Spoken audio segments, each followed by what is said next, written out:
Okay, so we're gonna do an interview about your family. Okay. Okay. So I want to start just by giving a little bit of the background of your family dynamics and just giving because we're not gonna use real names. We're gonna use different names, code names. Yeah. So I just want to give a rundown of the names for everybody who's gonna listen. Okay. Okay. So tell me about your family. There's your dad, your mom. Right. Then you have an older brother. Yes. Yeah. So we're gonna call him S. Then you have an older sister, and we're gonna call her K. Okay. Then you have you, which obviously you'll say me. Right. Then you have a younger brother, and we're gonna call him F. Then you have another younger brother. Youngest. Yeah, youngest brother, and we're gonna call him A. And then you have a younger sister, but she's very young. So we're not even gonna include her. I mean, unless you include her, then you'll just say my younger sister. And then in between your oldest brother and your other sister, you had another sister. Yeah. And we're gonna call her Trinidad. Okay. Trinidad. Yeah. Yeah. Okay, so you're right in the middle. Yeah. Pretty much. Okay, of 7 kids. Yeah. Yes. All right, so tell me, we're gonna start with your dad. Well, my father, growing up, he was a very, very rough person. Militant, some would say, abusive, others would say as well. That was just normal to me, my lifestyle, waking up, not knowing what the day is going to bring as far as punishments, and making sure the house was perfect, I mean, nothing on the floor, dishes was perfectly clean. Sometimes, I mean, as I'm an adult now, I would think that, he found these reasons, certain things to do what he did to us, beat us. Well, he was a welder. He would beat us with his belt, the welding belt. It's very thick. Depending on what we did, it showed the severity of the punishment. And others, he wouldn't beat us as bad as he did in the house. He wouldn't do it to us outside of the house. So he had many friends. He had many followers who saw him as a good person. And as bad as it sounds, as he sounds when I say these things, for some reason I've always looked up to him. He was that strong person. He was the provider. And for some reason I just wanted to be like him. It was all about him. I wanted to please him in some way, form, or fashion. And anyway, it wasn't easy. But the times did come where he was pleased. When I won a fight or chose his word over someone else's word, which would be my mother's, or because that was the only other person, that I was able to choose their word over his. Anybody else's is they have no say so. I'm his child, so that would make him proud, in a sense, and I would do so often. He was he was the master manipulator, the master. To this day, I see him do it to some people, and it just blows my mind. It blew my mind. Now, the negative memories overcome the positive memories. There were some positive memories with me and him. I remember when him and my mother was separating or going through a very difficult situation, so bad that she must have went over to her mother's house, and he they went their separate ways briefly, and I guess the children had to choose where they were going, with my mother or with my father. not surprisingly, I chose my father and was the only one who chose my father. Out of me, there was Trinae, and there was S, my oldest sister. And at the time, that was it. I was very young, but I could remember it like it was yesterday. We were getting kicked out of a house that we had, but he did his very best. It was really late at night. I remember it being around really late, just late. Had to be midnight or something. And he broke into that house to get me shelter, or us shelter. When we got in the house, he pretended as if we weren't going through hard times in a moment. We were okay. He smiled with me. He played with me a little bit. I was a young child, very young. I can't put my finger on the actual age, but that's one of the positive memories that I have, because it was the one that stuck with me, the one that meant the most to me, the one that told me that you have a father that actually does care for you.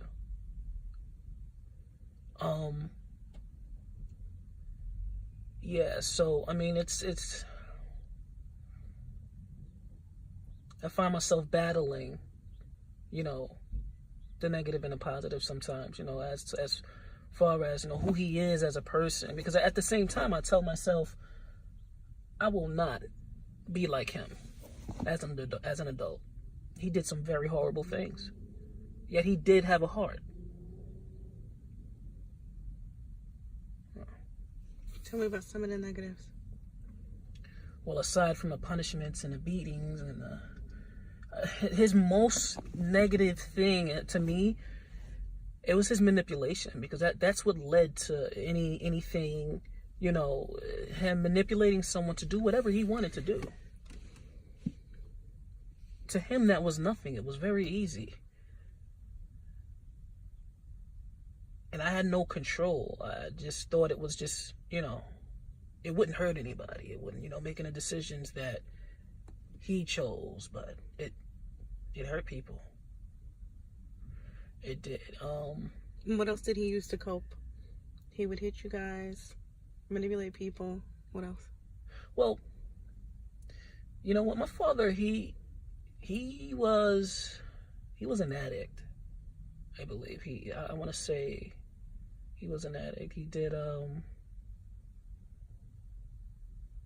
crack. He mixed his weed with crack. I'm not sure what you would call that. Woola. Woola, yes.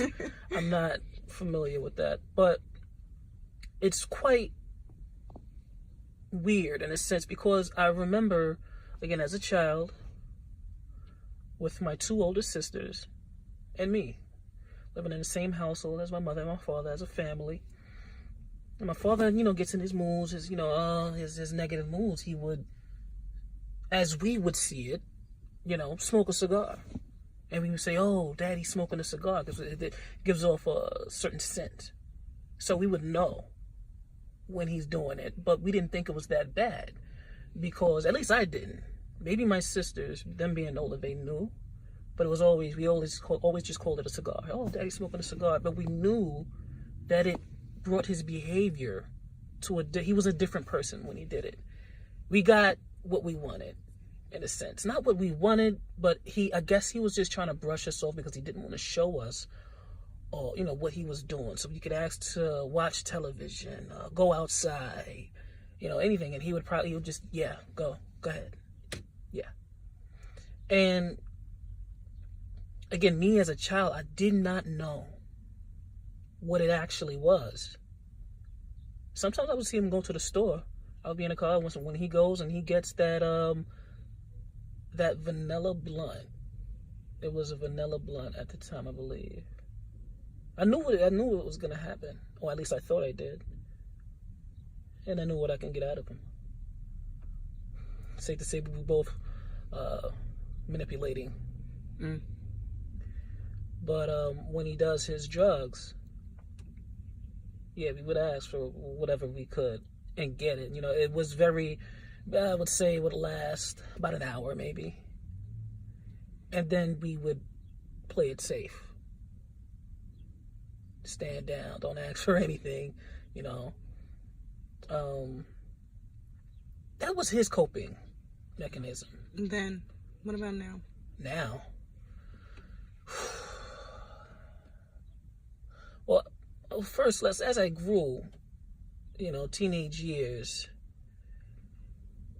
it was, you start to know things, you know, things come to you. You know that it was the drugs, the drugs weren't, you know, legal. It was crack and weed and, you know, all the things that you're not supposed to do. You know more, basically. So now, as an adult, I felt bad for him. You know, seeing him as the opposite person that I don't know, admired or wanted to be as a child. He's weak. He's weak. I give it to him. As long as he was doing the drugs, he stopped. He stopped on his own, but not completely. He ruined himself. He ruined himself because the manipulating that he was doing in the past, lost his wife. He lost all his kids. And he started to drink. I mean, drinking was just, he drank hard liquor like it was water. I remember seeing him, and it was a medication that he was taking for, I can't remember, I think it was liver. I'm not sure, but he had so many things that was happening to him. And he was going to take it with his alcohol. I said, no, you can't do that. And you know you can't do that. And he's like, it don't say it on the bottle. They usually all say it on the bottle. And I'm saying, why take that risk? I didn't understand why he would just, because it didn't say it on the bottle, he's going to have that drink with medication. It did not make sense to me. But knowing now that he never really stopped being an addict, it does. You stopped cocaine or crack, you know, you stopped that, but you brought in another devil. Substituted it? Pretty much. You substituted your drug of choice. Yeah. To me, it was one of the worst feelings for some time. Sometimes I would think about it, you know, because again, I wanted to be like him. I wanted to be like him for so long. The reason why he stopped smoking is because when we were living in a shelter together, you know, we would walk back and forth to see friends and family and back to the shelter. His lung collapsed. He was walking, then started walking slowly. And, you know, we had to call a hospital. They told him, look, your lung collapsed. We're going to have to put a needle in your chest. A tube down your throat or something. That's what they said. I can't remember exactly. But him having a collapsed lung really brought him back. He was not the same person. Negatively and positive, you know, because obviously he stopped the drugs. Mm-hmm. But you know, he came back from that hospital. I can't. That hurt me so much because this guy, my father, you know, he was a strong person, you know, tall. He was very muscular. So him coming back from the hospital, I can't remember how long he was in. It was a significant amount of time. He weighed less than me as a child. He looked like a totally different person. Mm-hmm. It hurt me so bad to see that. I mean, I didn't want to be like that when I got older. So it was like, man, what do I do? And now that he's back, I'm back with living with him, and I got to see this every day. So he sent me to the store to get him something to eat. That was a long walk to the Chinese restaurant. I will never forget. I cried. I kind of had to force myself to cry because I knew that I wanted to, but I couldn't get it out. But I did. It just pained me to see him that way, and I know that he was not that macho man that I wanted to be like. He was weak, sick. And this is what drugs did to him. Mm. If I put a picture up before and after, it was, and it's even hard to think about now. I mean, this was maybe, I want to say about 15 years ago, at least. And now it's hard to think about. So you chose him over your mom? Oh yeah. Was which mom using? At the time, I didn't know. I thought my mother was just very innocent. She didn't do anything. She drank. She did drink. I will never forget her Wild Irish Rose. Social drink or? Well, she drank. It was when she got off of work. She would smoke and drink cigarettes and Wild Irish Rose. Is that a liquor or wine? I don't know. Wild Irish Rose. I think it was a. I don't know, and I don't want to mistake on it. But she would always get that and drink. That was her drink. That was what she did every single day. At that time when she got off of work, she was more. He would make the rules. He would say whatever, but she was the queen. She sat back, did nothing. Eventually, she didn't work. And, even when we got our beatings and all those things, she sat back, she did nothing. No matter how she felt about it. Even if she felt that it was the wrong thing to do at the time, she didn't really have a say-so. I remember my father coming home from work, and usually I got home, I think, around 6. And he got home. We had a carpet. It was a nice place. We had a carpet. We had 1, 2, 3, 4, about 4 rooms, 2 bathrooms. One was a workout room, and the girls' room, my room, their room. Also, maybe 3. Yeah, 3. No, it was 4. And yeah, but he came home from work one day, and that whole carpet, the whole house is carpet. And he said, "This house isn't clean. You don't eat until it's clean." And we're trying to figure out what's dirty, and we're cleaning up everything. And I'm talking about from the kitchen, the living room, everything. So he finally gives up and says, "The floor's not clean. The carpets." So we're cleaning up, and we vacuum, we sweep it, we did everything all around. He comes out, we tell him we're done, he comes out, not done yet. He wouldn't tell us what it is, where it is. So we didn't eat for a long time. And we're picking up, we finally get to the end to where we're picking up stuff with our fingers off the carpet. I'm talking dust, little tiny things that he could possibly see with his eyes. Talk about militant. This is what we did to eat. And she was just in the room.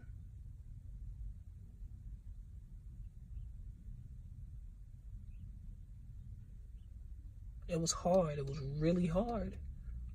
But even out of these negative things, I've learned a lot. I learned who I didn't want to be, because it was hurting me. These acts were hurting me. as a child.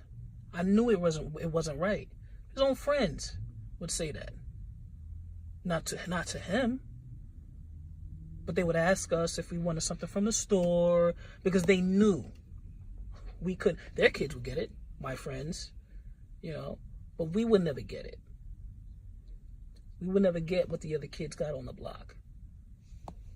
My father and my mother would always walk around with the fancy clothes, the new shoes, the new everything, and we would have cut up jeans turned into shorts, just Payless shoes. Yeah. And your mom now? My mom. And I don't know why. I don't feel bad for her. But the choices that she made, my mother is an addict. Drug of choice. Heroin. No, we don't know. Well, that's true. It's allegations. Okay, fair enough. Drug of choice, definitely alcohol. Well, yes. Alcohol is every day, any time of the day now. It's no longer, when I get home from work, I'll have a cup or two of liquor. It's every day, any time of the day. And her decision making is very off. I realized as a child, her decision making was it wasn't there. She didn't make the decisions. My father did. I don't want to say I can see why now, but it just,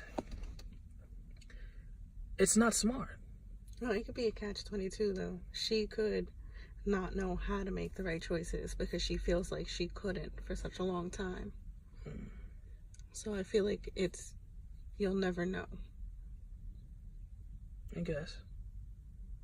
Do you think that your father and his behavior led to your mom drinking more, making worse decisions, not feeling like she knows what to do or can, do for herself? It's hard to say because before my father, more allegations, but I've heard it from her, from my oldest sisters, that her boyfriend or whoever it was an abuser. I mean, he locked her in a basement for a significant amount of time, and it took her father to come and get her, and it was a lot worse. So with my father, it just seemed like heaven. So she kind of allowed it because she got what she wanted, a little bit more. Now, I didn't know my mother, obviously, before my father, but I see pictures, I hear stories, and you put two and two together and you get this person that was before I even existed and now. Because as an adult that she is currently, is acting like a child. It's like she never really got that opportunity. So now that she has the freedom, there it is. She does everything like she thinks like a child. She runs around like a child. She just doesn't make good choices. There was a short period of time in life where I thought that I needed to stay in contact with her more. I actually spoke about my father with it regarding this. He asked me why, you're still talking to your mother and everything. I'm like, that really doesn't concern you? And we got into an argument of some sort. Like now, as an adult, me and my father, we speak like this. I argue with him because it's like, this now, you don't have any right to try and manipulate me. This is what he would try and do. You still talk to your mother and, I see, you're choosing her over me. No. But he got me. Somehow he got me because I didn't need to tell him that I felt the need to protect her because she couldn't do it herself. No, she makes it seem like she Right. Yes. So I didn't have to tell him that, but he got that much out of me. Now, did I change my mind? No. It took for me to see that I can't really be there all the time. That's one. And she's gonna make whatever choices she's gonna choose what she wants to choose at the end of the day, right or wrong. She is an adult.